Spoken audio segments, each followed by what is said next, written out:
mortals. Though the gods focused on the materium, leaving the black dungeons and fairy realms relatively unliberated, some gods experimented with these planes during the War in Heaven.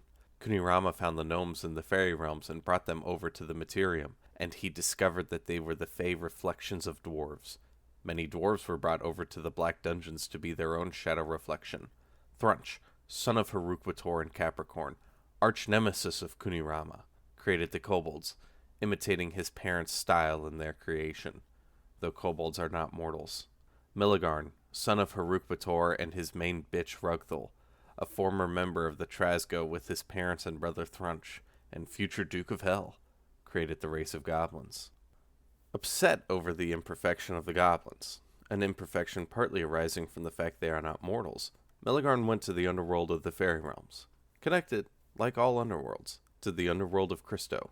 Here he poured himself into his cauldrons and created the perfect alchemical tool, the Athanor. Here he discovered almost all modern theories of alchemy.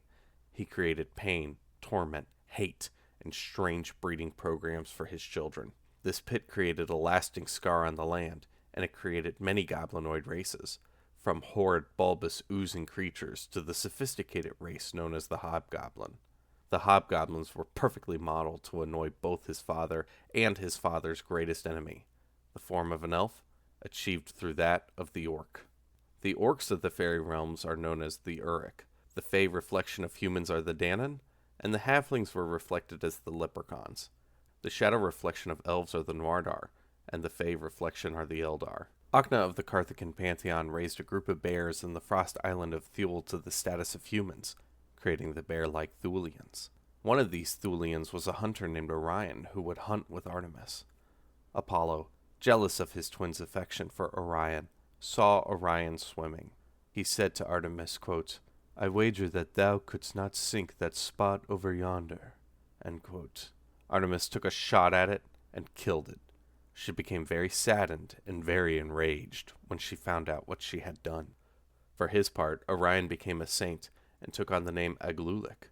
He protects both the hunter and the hunted, having been both, and has a special affinity for seals. Amarak and Igaluk of the Carthagan pantheon fell to evil. There is a story where Igaluk attempted to rape Akna, and the Rigvedi came to her rescue, and she repaid them by gifting 37,000 Thulian servants to the Baratan elves. Thus, Akna has always had a stronghold there, as does the devil Mara. The demon Shenzi, who is not a god, who dwells in the 273rd layer of the abyss, Gaina, created a race of monsters based upon hyenas, naming them the Gnolls.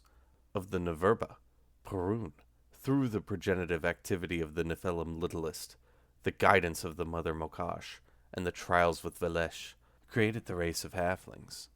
In the island of the Amazons, intelligent life formed, and doing as naturally evolved sapient creatures usually do, this race organized around the principle of matriarchy. The goddess Artemis found this race, and they became dear to her. Thus, she became their patron, and gave their bodies souls, though nowadays they assimilated into elves. In this time, a few gods were birthed as well.